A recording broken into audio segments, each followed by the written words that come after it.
Welcome to OSPA's one-on-one. This is in continuation to our recent awards of the Outstanding Security Performance India, which were recently held in association with BW Business World and with media partners BW Security World, BW Defense, BW Police, and Security Link India.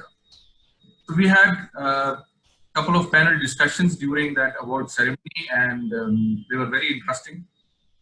And we realized and we got a feedback that the time for the panel discussion was a little less. So we thought to continue and to have more information and knowledge from our panelists who are quite experienced and learned in their respective field.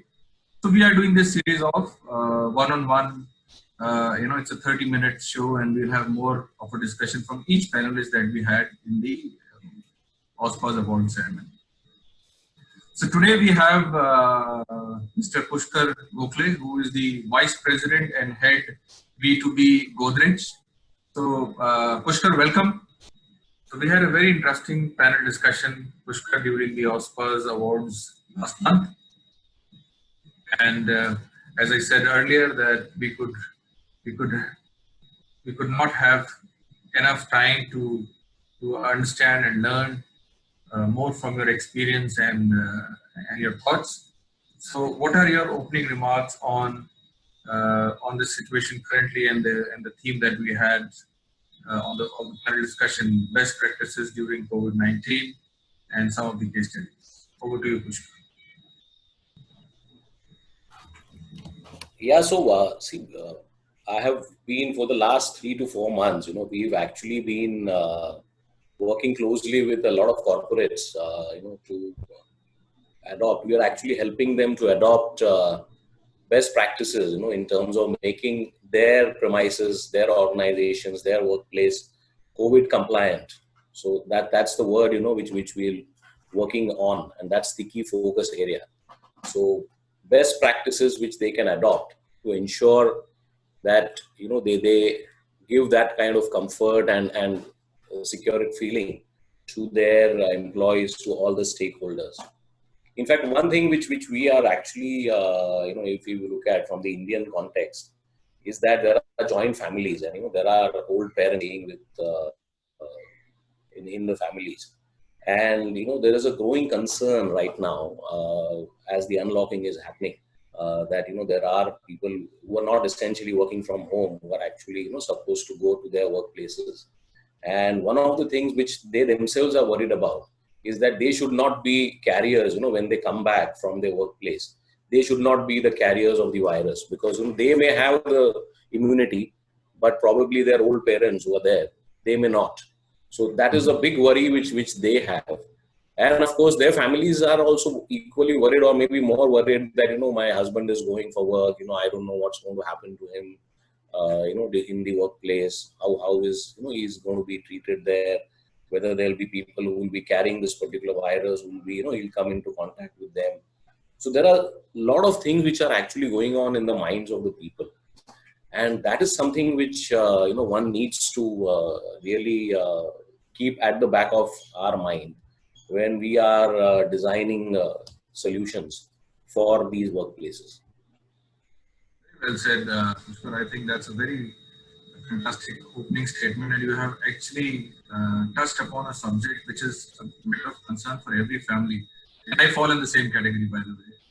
With kids at home. Yes, fantastic. So, what do you think for this, Pushkar? The technology, the security technology as an industry has its approach to address this situation. So, see, as I said, one of the aspects which one needs to address is this kind of mindset. And I'll take it up from this question from that particular mindset. So when one is actually talking about a typical workplace, you have to look at two aspects. And especially while designing the health security part or an overall security part. These two aspects, I would say, is more to do, one aspect is more to do with the real safety of the employees, of the people who are entering the premises. And the second aspect is giving them a comfort as far as the feelings are concerned. So they should be really safe, and also they should be feeling safe. So that's the only way you can address this particular mindset which is there, and how one can do it, and is basically to adopt a holistic approach. And when I say a holistic approach, pre-COVID, I can just tell you, pre-COVID, we actually were adopting an approach where, we were addressing the 5 Ds of security. Essentially, you were talking about the deter, detect, delay, deny, and defend, those aspects. Post-COVID, this particular thing has really gone through a change as far as our approach to designing a security solution is concerned. And what is the change? We actually looked at a solution on a 3S approach. And what is this 3S? This 3S is nothing but scanning of temperature and mask, sanitization, and social distancing. So now what essentially one needs to do is have this 5D plus have the 3S superimposed onto it. And then you look at a solution holistically.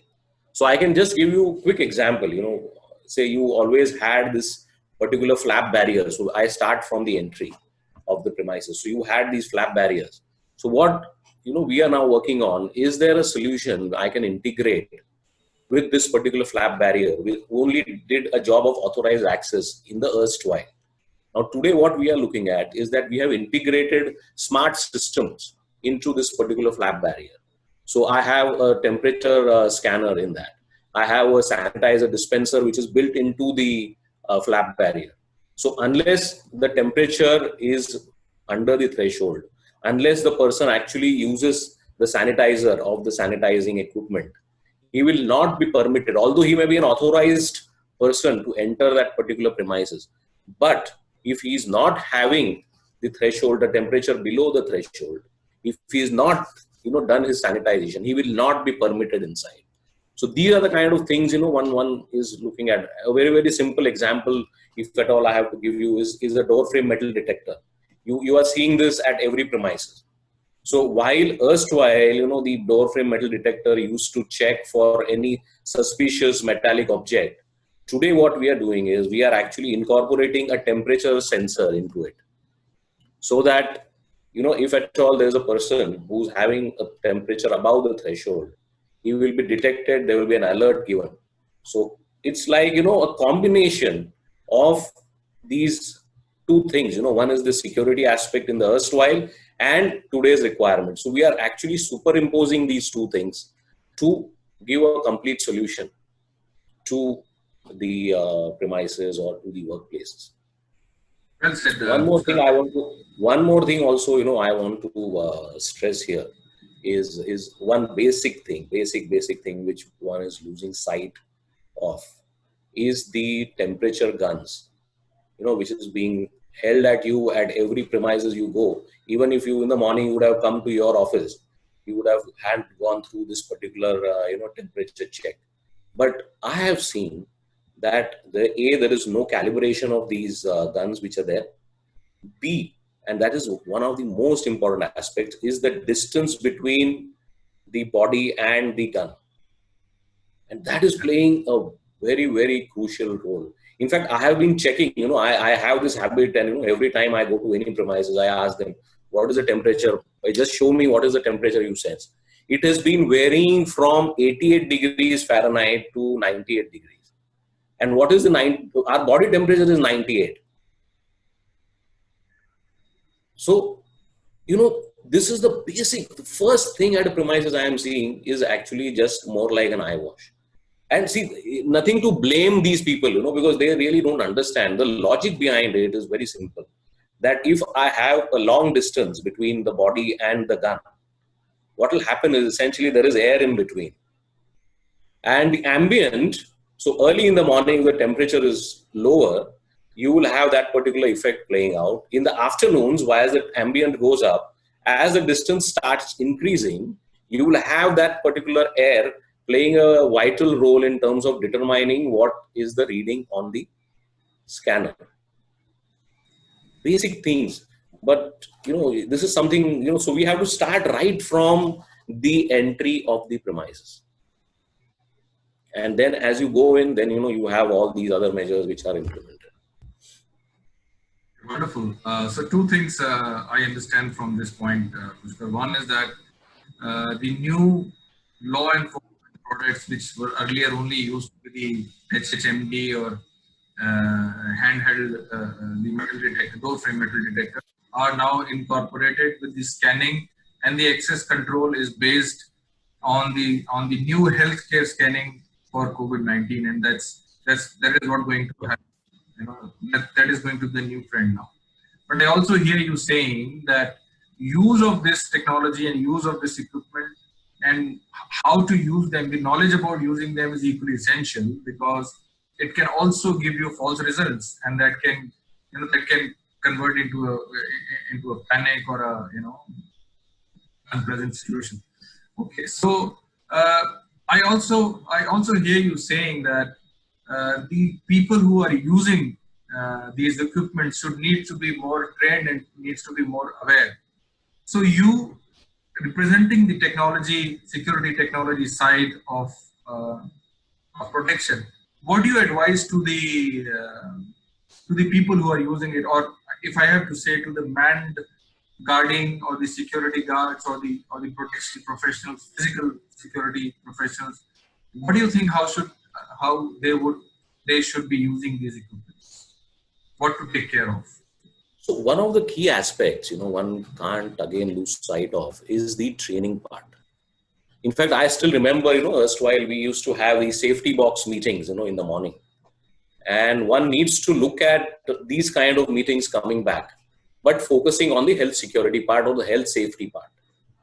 Because what happens is, I have been seeing that, every premises, you have these guard agencies, who are the security agencies, who will be, deploying their guards at various premises.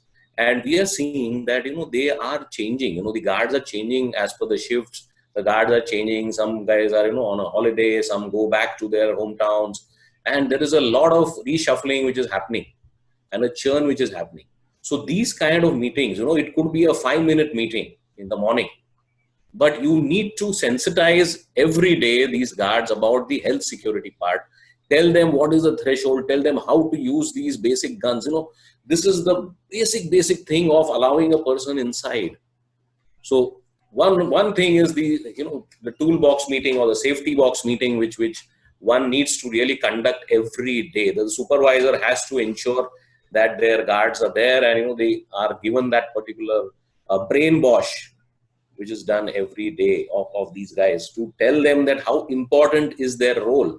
So it is just not, I'm just giving the example because we find this of the gun, because it's happening every day at every premises and every time you enter. So it's a very, very crucial role of this particular guard who's using that equipment. And as the technology is upgrading, one needs to really upgrade the knowledge of these people who are using it. So we insist that we will ensure that, there is a proper training given. We will also ensure that there is a placard which is fixed onto the wall, which will have, various do's and don'ts, not just for the public, but also for the people who are using it, who are supposed to use it, so that they just don't lose track. So they are reminded every time that, yes, this is what SOP I need to follow. Otherwise, you can have the best of the technologies being deployed, a lot of money, a lot of resources being invested in that. And at the end of the day, you find that, it's of no use, because the person who's supposed to use it is not trained adequately. And then the effectiveness of that particular investment is just gone for a toss. That's very right. Very interesting, Pushkar. I understand the challenges of the technology industry that are being faced. Partially, I also belong to the same, same boat. But I think you have touched upon a very, very interesting topic, and the industry is talking about this as a post-COVID new normal, to give an integrated Manned Guarding and Security Technology Division. It's a man-tech solution. That's the industry is talking about. What do you think? Is it possible? Is it happening? Is the technology side of the security, taking steps forward towards it? People are talking. The man guarding companies are talking, because unless and until they do not take the support of technology, or they have been advised that they should take the support of the technology to further cater to the services that a customer requires. What are your thoughts on that? Yeah, absolutely. It's a must. I mean, there is no two ways about it. That technology has to be adopted. It has to be deployed. That's the only way one can overcome this particular crisis. There's no two ways about it. The only challenge which one has to look at is that today there are so many things which are going on across the globe. And which have been advanced technologies have actually been deployed across the globe. One should not get into a trap of just copying the entire thing and bringing it as it is, because India, it's a very, very different ball game at all, and one needs to really customize each and every solution which you are going to deploy in India. So it's not just that, okay, I have a particular X technology and I bring it here and just without thinking or without really, studying the activities, studying the map of whatever, cluster of activities which are being carried out, or rather who's going to carry out these activities. Just deploying it here is not going to serve the purpose. There has to be an element of and this is something which is prevalent in India. I am seeing that, okay, if there is something which one needs to really follow as a part of self-discipline, it is not coming in naturally. So, what we are actually trying to do is have some kind of deterrents also. Like, you could have those circles on the floor, but one needs to really ensure that, people are really following that self-discipline of, standing in those circles and maintaining a particular distance. And that's where, one has to really keep on reminding people, okay, you are under surveillance. If you miss something, if you don't sanitize yourself, you will be caught. So that is the other thing which we are looking at. So yes, on one side, we deploy the technology. On the other side, we also look at how one can customize it and have peripherals around it, which can ensure the effectiveness of this deployment, so that the objectives of actually the technology is achieved to the fullest. Because see, one has to look at one aspect is, and this is something which, I have been talking to a lot of customers and a lot of users of this technology. Everybody today is grappling with a drop in their revenues. So there is a big fight which they have internally, a big tussle which is going on cash flows, revenues not coming in, because the businesses have been severely impacted. And suddenly you have actually faced, come up with the challenge that, okay, I have to now start, investing, or, sometimes people look at it as an expense also, that, I have to spend money on putting solutions now to take care of this particular animal called Corona. When I am already having a problem on my head that I know my revenues are dwindling down, how do I really do this?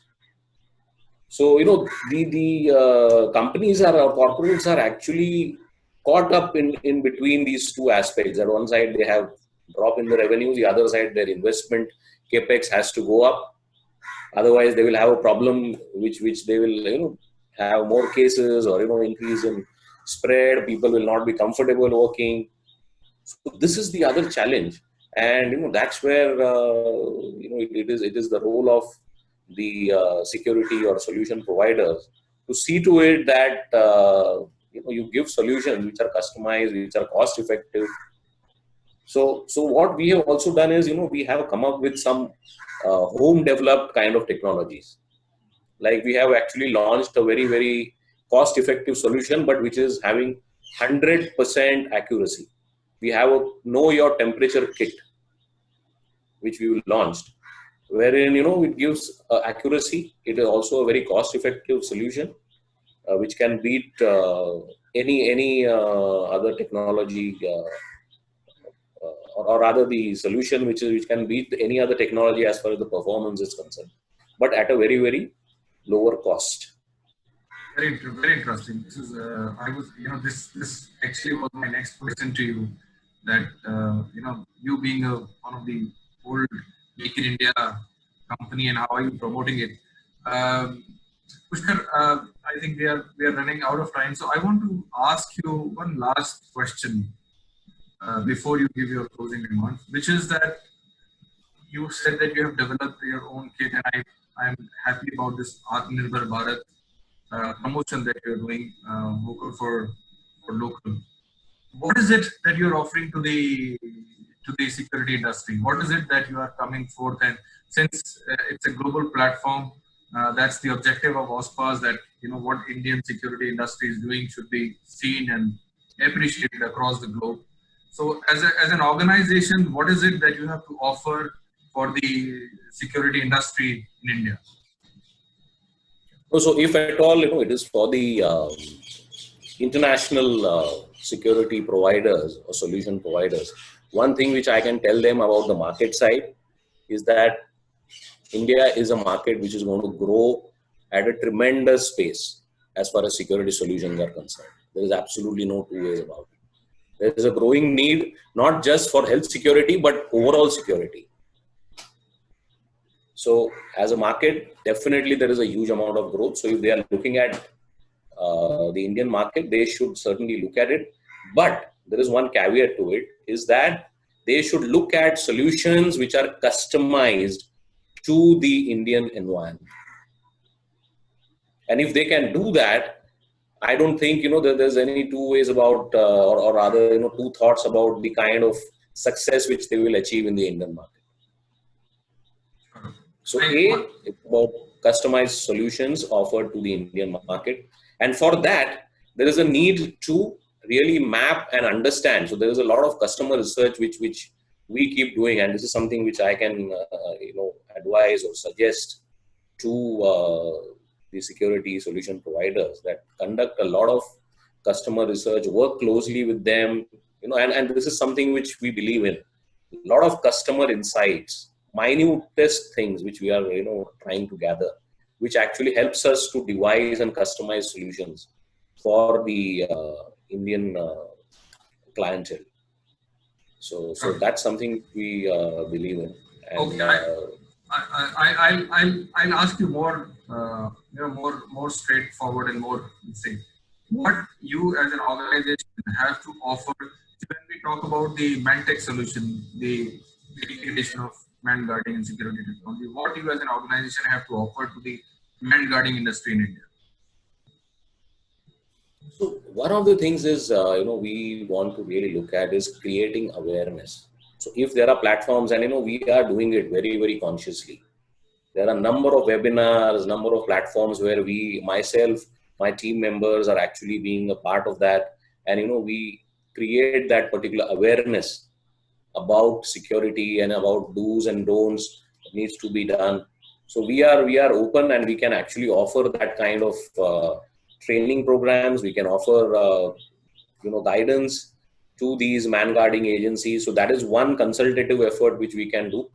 Besides that, of course, there are a lot of solutions which we are currently working on, which will come in handy for the guards. Because see, one of the other aspects you have to look at is that how can you protect the guards itself?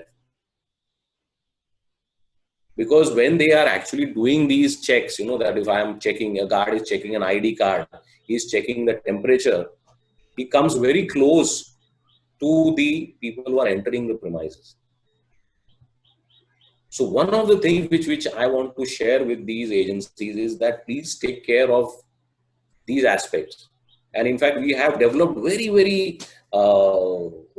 simple kind of solutions to do that.